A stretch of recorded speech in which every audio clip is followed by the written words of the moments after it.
అతిక్రమముల కొరకు గాయపడ్డావు యేసయ్యా, నా దోషముల కొరకు నలుగగొట్టబడ్డావు యేసయ్యా, నీ గాయముల చేత స్వస్థత ఇచ్చావా ప్రభువా.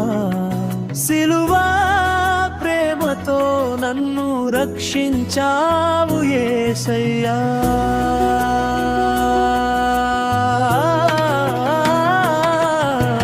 నా అతిక్రమముల కొరకు గాయపడ్డావు యేసయ్యా, నా దోషముల కొరకు నలుగగొట్టబడ్డావు యేసయ్యా, నీ గాయముల చేత స్వస్థత ఇచ్చావు ప్రభువా.